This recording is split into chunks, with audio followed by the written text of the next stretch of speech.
हम आभारी हैं प्रधानमंत्री मोदी जी के, जिन्होंने नमामि गंगे परियोजना के माध्यम से अविरल और निर्मल गंगा भारतवासियों को पुनः दी है।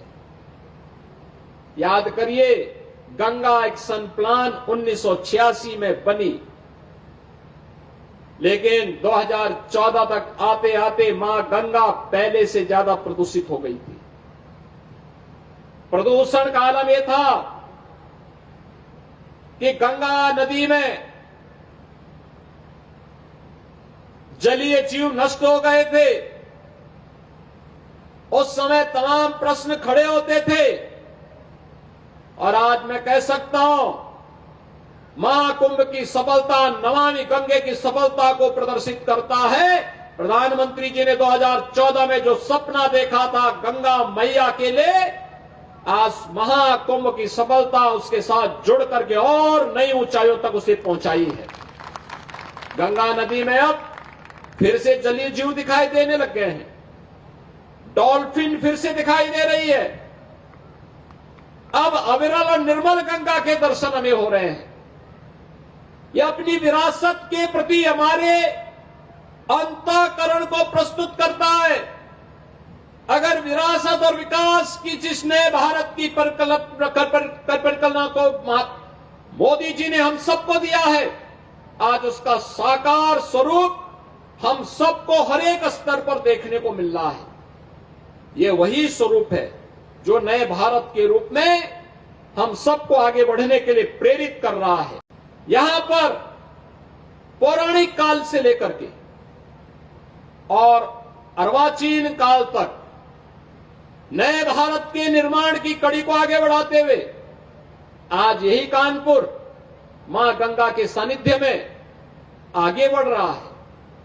कभी देश का मैनचेस्टर कहा जाने वाला कानपुर अपने टेक्सटाइल उद्यम के लिए माना जाता था, लेकिन जिन लोगों के मन में भारत और भारतीयता के प्रति नफरत थी, उन्होंने कानपुर को भी, कानपुर की उद्यमिता को भी पूरी तरह नष्ट करके रख दिया। कानपुर के उद्योग बंद कर दिए गए, कानपुर में बेरोजगारी छाने लग गई, अव्यवस्था पैदा हो गई। ये कानपुर ऐसे लगने लग गया जो कभी देश के 4 महानगरों में जिसकी गिनती होती थी, वह कानपुर नगर वीरान जैसा हो गया। वीरानी छा गई, कनेक्टिविटी से वंचित कर दिया गया, मां गंगा को प्रदूषित कर दिया गया, एयरपोर्ट बंद हो गया, उद्योग बंद हो गए, हर जगह लाचारी लाचारी। आप याद करिए, जब कानपुर के साथ ये हो सकता है तो देश के साथ इन लोगों ने क्या नहीं किया होगा, देश के संसाधनों में किस कदर लूट नहीं मचाई होगी। और इसीलिए मैं कहता हूं, बार बार कहता हूं, अंग्रेज चले गए लेकिन अपने मानस उत्तराधिकारियों को, देश को लूटने के लिए उसी प्रकार से छोड़ गए जो दृश्य हम लोगों ने कानपुर के अंदर देखा था। आपने पिछले 10 वर्ष में बदलते हुए कानपुर को देखा है। आज कानपुर में यहां पर औद्योगिक वातावरण बनाने के लिए फिर से डिफेंस मैन्युफैक्चरिंग कॉरिडोर का निर्माण का कार्य हो रहा है। एम्युनिशन मैन्युफैक्चरिंग का काम यहां प्रारंभ हो गया है। यहां पर टेक्सटाइल के नए हब के रूप में विकसित करने के लिए प्लेटेड फैक्ट्री का निर्माण कार्य युद्ध स्तर पर चल रहा है। अगले 2-3 महीने के अंदर रेडीमेड गारमेंट के एक नए केंद्र के रूप में कानपुर फिर से विकसित होने जा रहा है। ये कानपुर फिर से एयर कनेक्टिविटी के साथ जुड़ चुका है। वंदे भारत ट्रेन की सुविधाएं कानपुर से दिल्ली के बीच, अन्य नगरों के बीच फिर से प्रारंभ हो चुकी है। और रोड कनेक्टिविटी के लिए तो कहना ही क्या है।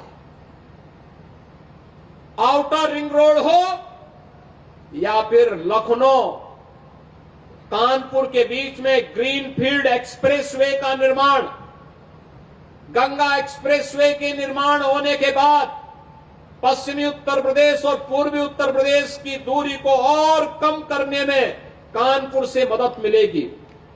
नए नए इंफ्रास्ट्रक्चर का डेवलपमेंट आज कानपुर के अंदर हम सबको देखने को मिल रहा है। अब ये कानपुर केवल एक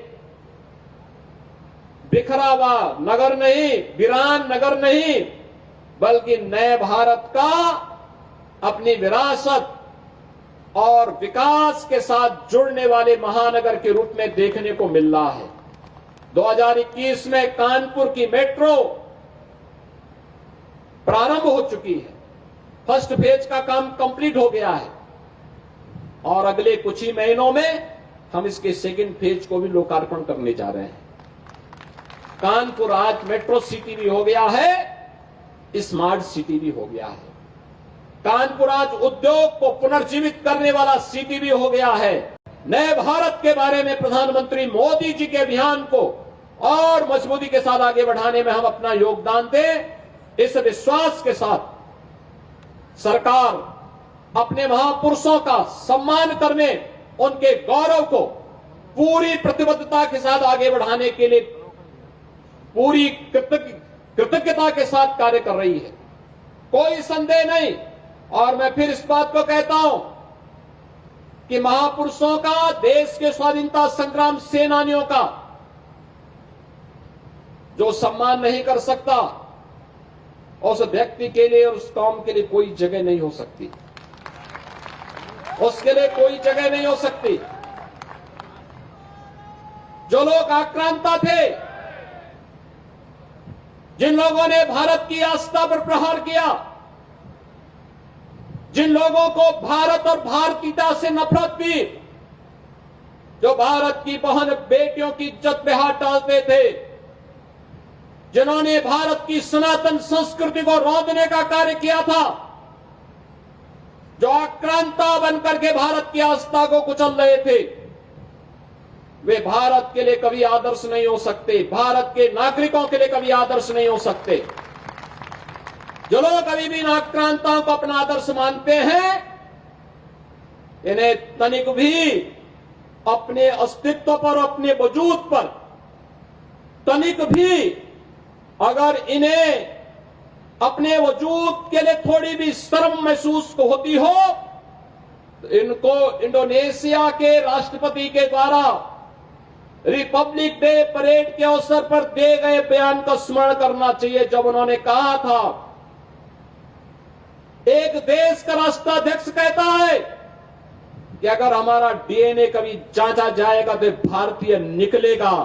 इंडोनेशिया दुनिया का सबसे बड़ा मुस्लिम बाहुल्य देश है और उनका ये बयान भारत के अंदर विदेशी आक्रांताओं को अपना आदर्श मानने वाले लोगों की आंखों को खोलने वाला होना चाहिए। मैं विश्वास करता हूं इस बयान के बाद वे लोग भी छत्रपति शिवाजी महाराज, महाराणा प्रताप, गुरु गोविंद सिंह जी महाराज और भारत के इन महान योद्धाओं के बारे में, महान क्रांतिकारियों के बारे में श्रद्धा का भाव रखेंगे और भारत को एक भारत श्रेष्ठ भारत बनाने में अपना योगदान देंगे।